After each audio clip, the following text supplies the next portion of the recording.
오늘 우리에게 주시는 하나님의 말씀은 히브리서 2장 1절부터 4절까지의 말씀입니다. 말씀을 받기 위한 우리의 고백을 먼저 드리겠습니다. 우리의 형편과 마음을 가장 잘 아시는 하나님, 이 시간 주의 말씀을 받겠습니다. 말씀하여 주옵소서. 내가 주님의 계명을 소중히 간직합니다. 얼마나 사랑하는지 주님의 계명에 흠뻑 빠져듭니다. 아멘. 히브리서 2장 1절에서 4절까지 말씀 저와 여러분 교독하겠습니다. 그러므로 우리는 들은 것에 더욱 유념함으로 우리가 흘러 떠내려가지 않도록 함이 마땅하니라. 천사들을 통하여 하신 말씀이 견고하게 되어 모든 범죄함과 순종하지 아니함이 공정한 보응을 받았거든. 우리가 이같이 큰 구원을 등한히 여기면 어찌 그 보응을 피하리요. 이 구원은 처음에 주로 말씀하신 바요 들은 자들이 우리에게 확증한 바니 함께 읽습니다. 하나님도 표적들과 기사들과 여러 가지 능력과 및 자기의 뜻을 따라 성령이 나누어 주신 것으로서 그들과 함께 증언하셨느니라. 아멘. 히브리서를 누가 썼는가에 대해서는 학자들마다 의견이 분분합니다. 바울이 썼는가, 바나바가 썼는가, 아볼로가 썼는가. 그런데 이 성경, 히브리서, 이 편지, 이것을 받는 사람들에 대해서는 입을 모읍니다. 그들은 바로 유대인 그리스도인들이었을 것이다. 유대교에 있다가 예수님을 믿게 되고 그리스도인이 된 사람들을 가리킵니다. 그렇다면 그 이유는 무엇입니까? 크게 세 가지로 볼 수 있는데요. 첫 번째는 히브리서에는 구약적 표현들이 많이 등장합니다. 예를 들면 제사장, 그리고 모세의 언약과 율법에 관한 내용들, 또 장막 등에 관한 내용들이 많이 나옵니다. 두 번째로 이 히브리서에는 구약 성경의 인물 이름이 많이 열거됩니다. 특별히 히브리서 11장, 우리가 잘 알고 있는 믿음장에는 많은 구약의 사람들의 이름이 나타나지요. 마지막으로 세 번째는 구약 성경을 많이 인용했기 때문에 이 구약에 대한 이해가 있는 사람일 것이다 라고 하는 짐작 하에 유대교에서 그리스도인이 된 유대 그리스도인들일 것이라고 보는 겁니다. 하지만 보다 중요한 것은 이 편지를 받는 사람들, 그들이 처한 상황, 삶의 정황이 어떠한가입니다. 히브리서를 바탕으로 몇 가지 짐작할 수 있는 내용들이 있는데 그중 첫 번째는 그들 가운데 일부는 믿음의 길에서 이탈한 사람들이 있었습니다. 또한 여러 가지 이유로 여전히 그들은 말씀의 초보 상태에 있는 겁니다. 히브리서 5장 말씀을 보면 너희가 때가 오래되었는데 아직도 선생되지 못하고 단단한 음식을 먹어야 함에도 여전히 젖만 먹는 아이와 같다라고 하는 지적이 나옵니다. 시간이 오래되었지만 믿음의 뿌리가 깊이 내리지 못하고 있는 상태. 또한 믿는다는 이유로 받는 고난, 그 고난에 대한 두려움이 그들 안에 자리 잡고 있었습니다. 더 나아가 여전히 유대교의 영향 아래에 살고 있었던 그들, 이 모든 그들의 처한 삶의 정황들을 한 문장으로 정리를 한다면 내가 믿는 바가 흔들리고 있는 상태라는 겁니다. 내가 믿고 있는데 내가 신앙생활을 하고 있다라고 여기는데 무언가 흔들리고 있고 자꾸만 스스로에게 질문을 하는 겁니다. 여러분 신앙생활하면서 이런 질문 한 번쯤 해봤을 것입니다. 내가 정말 잘 믿고 있나? 나 잘하고 있나? 이런 질문들 다들 해보셨죠? 오늘을 살고 있는 지금 신앙생활을 하는 저와 여러분도 이 질문을 하는데 당시 이 히브리서를 받았던 사람들 역시 그와 같은 질문과 삶의 정황을 가지고 있었다라는 사실입니다. 이와 같은 상황에서 히브리서 기자는 처음부터 끝까지 일관되게 한 가지를 계속해서 말하고 있는데요. 그것이 바로 예수 그리스도입니다. 예수 그리스도. 믿음 생활을 하면서 때로는 많이 힘들고 여러 가지 질문들이 내 안에서 쏟아져 나올 때 그 답을 그리스도에게서 찾고 있다라는 것입니다. 그런 의미에서 여러분께 권합니다. 예수님 안에 길이 있고 답이 있는 줄 믿습니다. 그런 의미에서 그리스도인이란 이와 같은 수많은 질문들을 끊임없이 되풀이하지만 그러나 그런 과정에서도 그 답과 길을 성경 안에서 찾고 예수님 안에서 찾는 자들이 바로 그리스도인입니다. 그 모든 믿음의 과정을 가리켜서 오늘 말씀의 제목처럼 믿음의 여정이라고 표현할 수 있을 것 같습니다. 그래서 오늘 본문을 통해서 여전히 현재 진행 중인 믿음의 여정 중인 저와 여러분들 그리고 모든 그리스도인들을 향한 하나님의 당부의 메시지에 귀를 기울여 보고자 합니다. 첫 번째 본문에서 말씀하고 있는 것, 그러므로 들어야 합니다. 그러므로 들어야 한다. 여러분에게 하나님은 어떤 분이십니까? 성경 안에는 하나님을 표현하는 여러 수식어들이 있습니다. 그런데 우리 하나님은 말씀이신 하나님이십니다. 그리고 말씀하시는 하나님이십니다.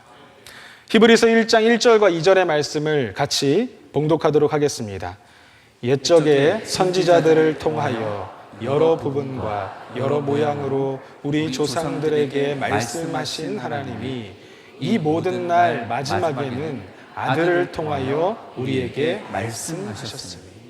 아멘. 우리 주님은 말씀하시는 하나님이십니다. 태초부터 지금까지 주님은 계속해서 말씀하신 하나님.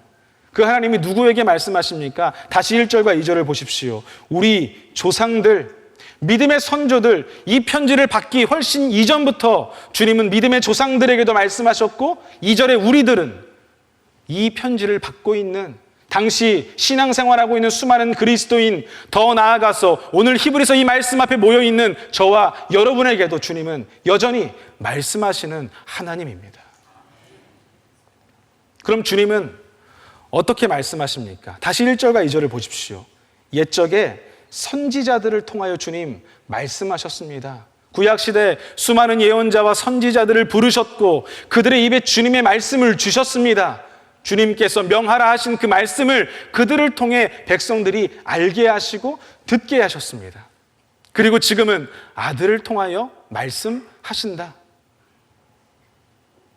특별히 본문 2절, 이 모든 날 마지막에는 아들을 통하여 말씀하신다라고 하는 것은 어떤 의미일까요? 이 모든 마지막 날 아들을 통하여.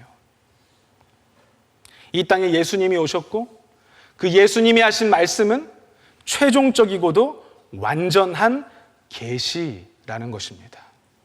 그 이전에 수많은 선지자들과 예언자들이 있었지만 예수님이 이 땅에 오신 그 이후에는 다른 누군가가 말할 필요가 없다라는 겁니다. 예수 그리스도의 말씀이 최종적이고도 완전한 말씀이라는 사실입니다.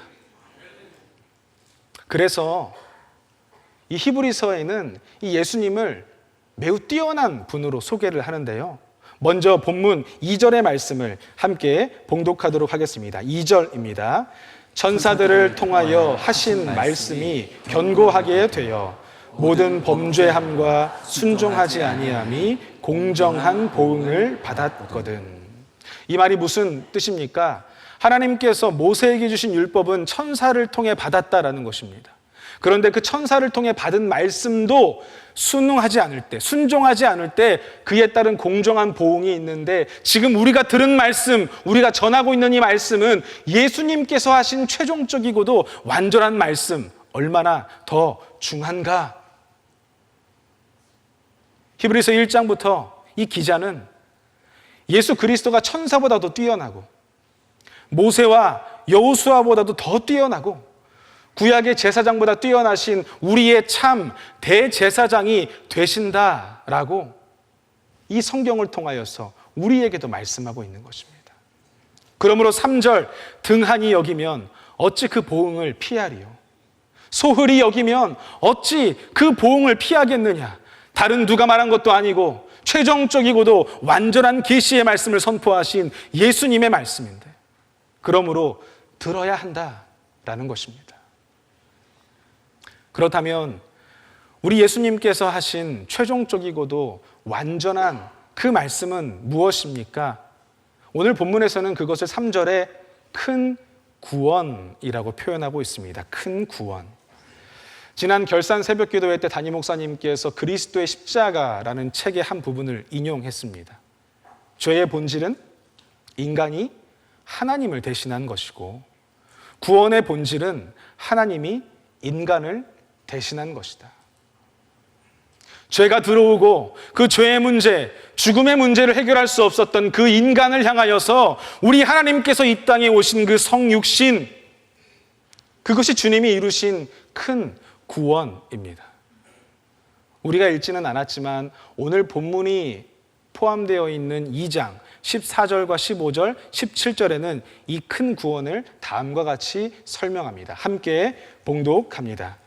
자녀들은 혈과 육에 속하였음에 그도 또한 같은 모양으로 혈과 육을 함께 지니심은 죽음을 통하여 죽음의 세력을 잡은 자 곧 마귀를 멸하시며 또 죽기를 무서워함으로 한평생 매여 종노릇하는 모든 자들을 놓아주려 하심이니 이는 하나님의 일에 자비하고 신실한 대제사장이 되어 백성의 죄를 속량하려 하심이라. 아멘.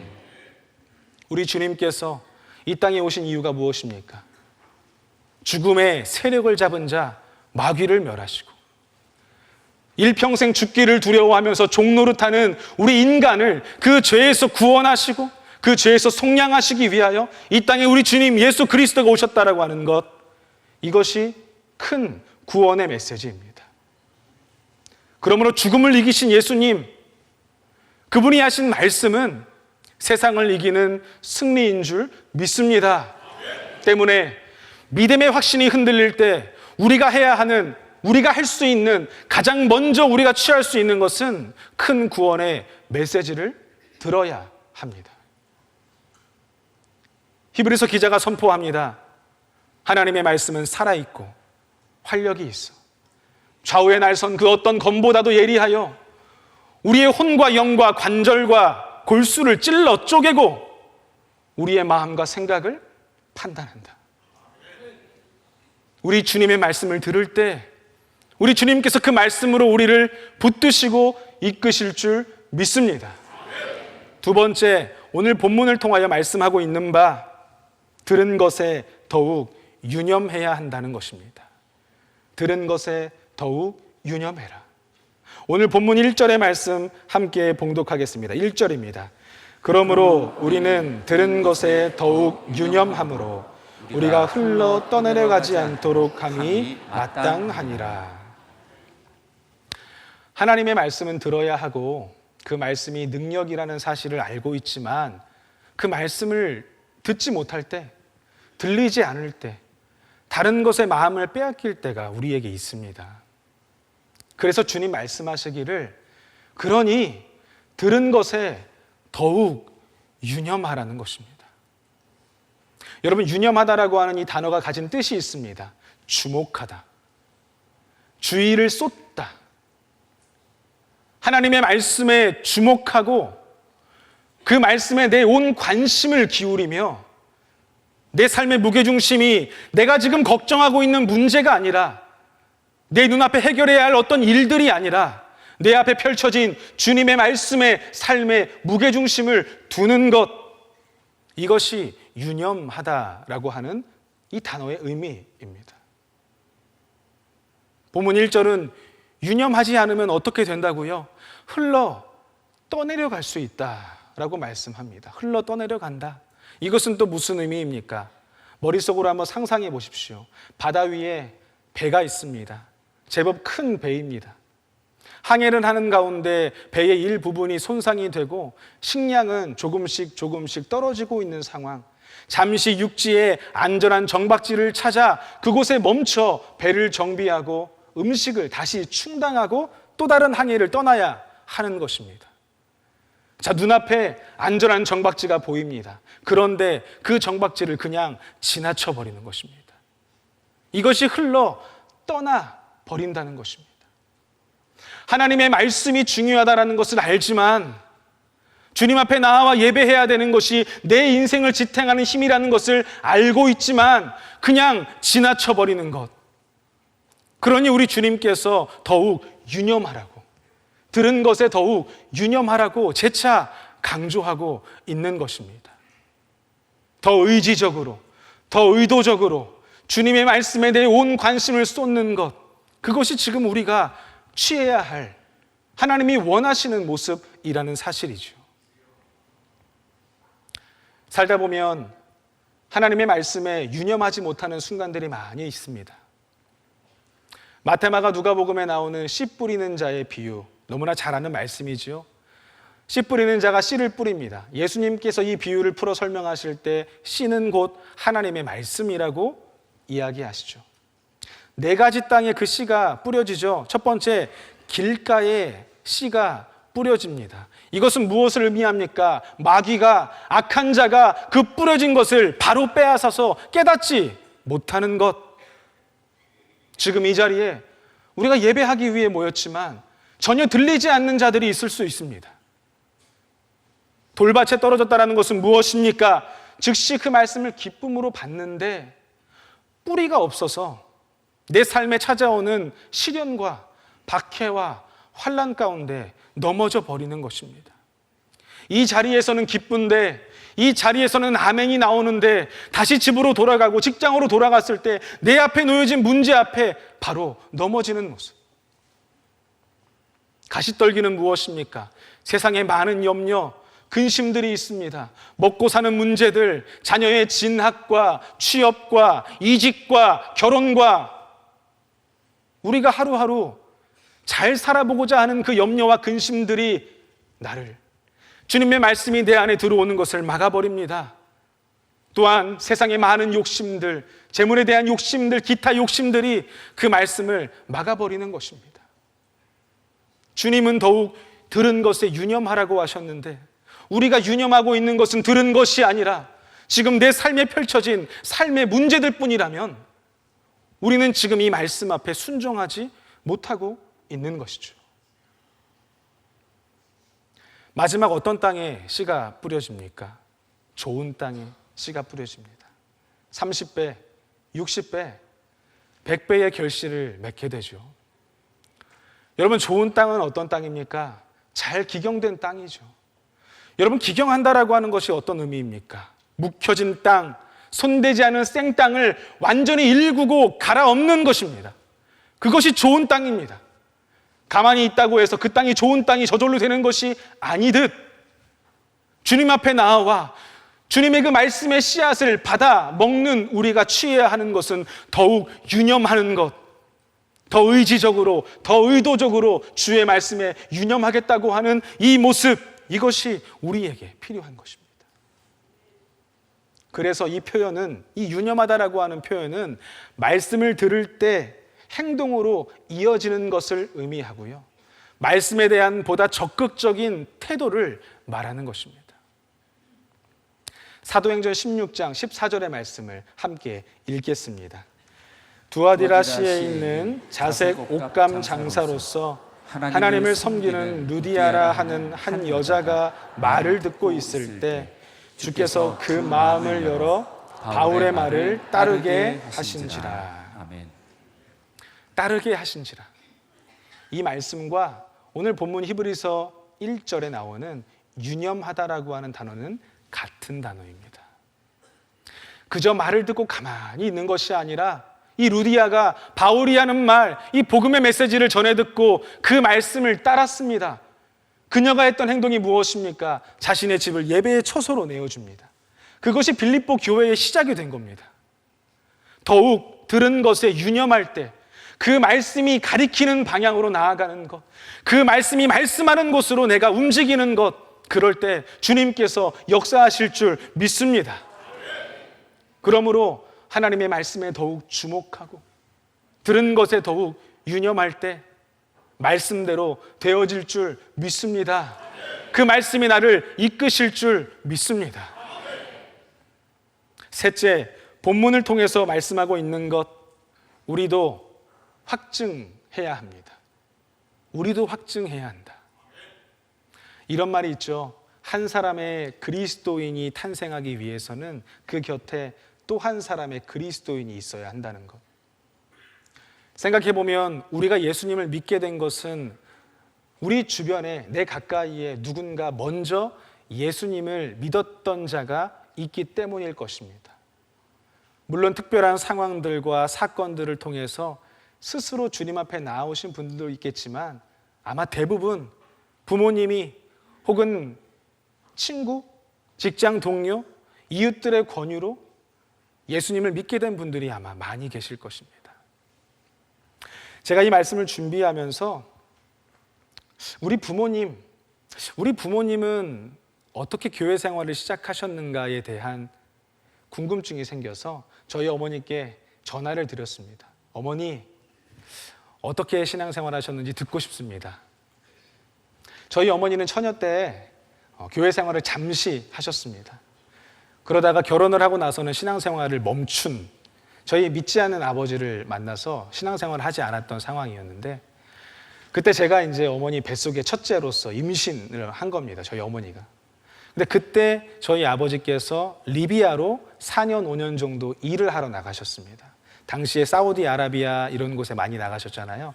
저희 아버지도 나가셨는데 아버지께서 한국에 돌아오셨을 때 제 나이가 4살, 5살이 된 겁니다. 제가 아버지를 알아봤겠습니까? 아버지를 아버지라 부르지 못하고 저를 어렸을 때부터 키워주셨던 큰 외숙모, 큰 외삼촌 품에 꼭 안겨 있으니까 아버지가 얼마나 섭섭하고 서먹하던지 그 이야기들을 해주셨습니다. 아버지가 그렇게 외국에 계시고 저희 어머니가 혼자서 아이를 낳고 하루하루 사는데 그 젊은 새댁이 갓난쟁이 데리고 다니는 모습 이웃 주민들 눈에 안 밟혔겠습니까? 교회를 다녔던 주변 이웃 집사님들, 권사님들께서 저희 어머니에게 같이 교회 나가자, 같이 교회 나가자 계속 말씀해 주시고 권해 주셔서 저희 어머니께서 다시 신앙생활을 시작하셨습니다. 그리고 그 시기 저희 아버지, 믿지 않았던 저희 아버지 어느 날 이 포크레인 안에 있는 의자에 앉아서 기도하고 있는 한 사람을 보면서 나도 한국에 돌아가면 가족들하고 교회 나가야겠다 라고 하는 마음을 가지셨다고 합니다. 참 뜬금없죠. 기도하는 모습을 본 것만으로도 교회에 나가야 되겠다. 누군가는 권유를 통해서 전한 말들을 통해서 예수님을 믿게 되지만 또 다른 누군가는 그저 누가 기도하는 모습, 그렇게 믿음으로 사는 모습으로도 예수님을 믿게 됩니다. 오늘 본문 2장 3절의 말씀 함께 봉독해 보겠습니다. 이 구원은 처음에 주로 말씀하신 바요 들은 자들이 우리에게 확증한 바니. 들은 자가 있었기 때문에 확증할 수 있는 것입니다. 내가 믿고 있는 것이 확실하기 때문에 전할 수 있는 것입니다. 내가 믿고 있는 것이 내 인생을 지탱하는 힘이 되기 때문에 믿음으로 사는 것입니다. 그러므로 이 자리 가운데 있는 누군가 정말 함께 신앙생활하고 싶은 대상자를 마음에 품고 오랫동안 기도했지만 되어지지 않는 것 같고 간절히 기도했지만 여전히 교회 다니는 나를 핍박하는 누군가가 있다 하더라도 그런 여러분께 권합니다. 전하십시오. 말하십시오. 그것이 어렵다면 그저 믿음으로 사십시오. 그리스도인의 삶은 필연적으로 확증하는 삶입니다. 그렇게 확증하는 삶을 결단하는 저와 여러분에게 주님께서 다음과 같이 말씀하십니다. 4절의 말씀 함께 봉독합니다.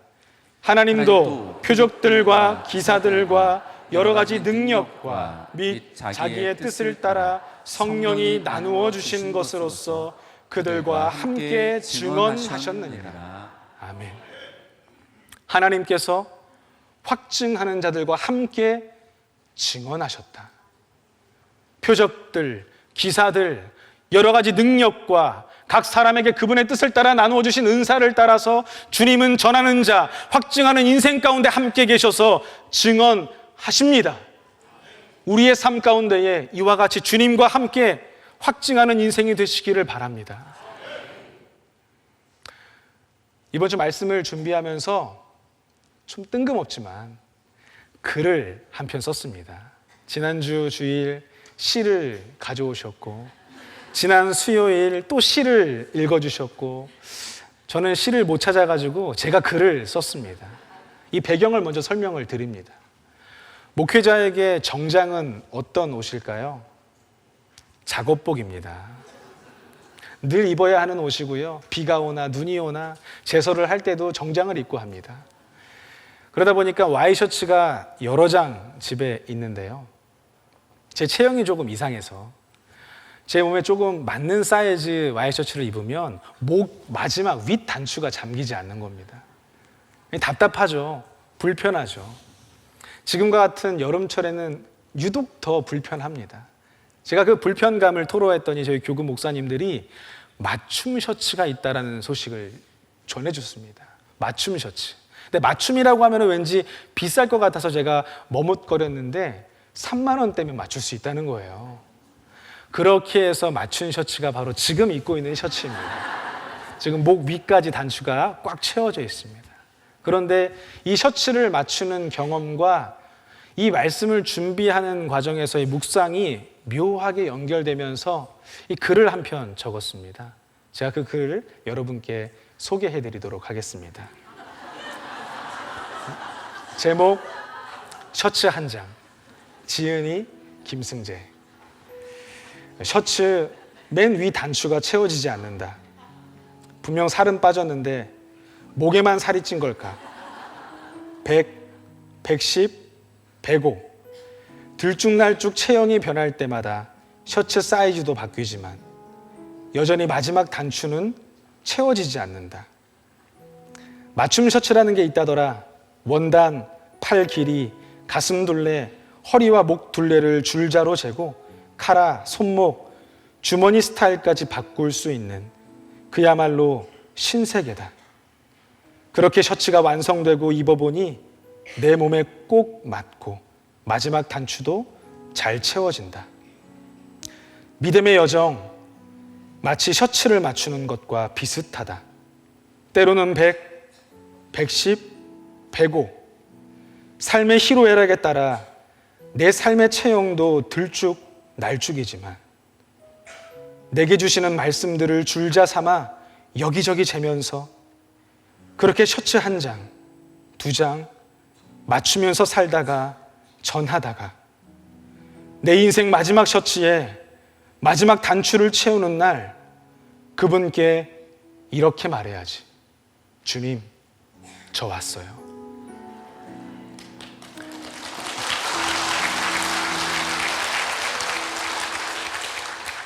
사랑하는 여러분, 믿음의 여정은 쉽지 않습니다. 믿음으로 산다는 것 그리 간단한 일이 아닙니다. 그래서 우리 주님께서 오늘 이 말씀을 통하여서 우리에게 다시 한번 말씀하는 겁니다. 그러므로 들어야 한다. 그리고 너희가 들은 것에 더욱 유념해야 한다. 흘러 떠내려가지 않도록 더욱 유념해라. 그리고 너희가 들은 것, 너희가 확실히 증거하는 그것으로 확증하는 삶을 살아라. 그렇게 믿음의 여정을 가는 가운데 주님께서 어느 날 우리를 부르실 때 주님 앞에 서서 주님, 저 왔습니다. 주님, 저 왔습니다. 믿음으로 살다가 주님 앞에 이제 섭니다. 이렇게 이야기할 수 있는 저와 여러분 되시기를 주님의 이름으로 축복합니다.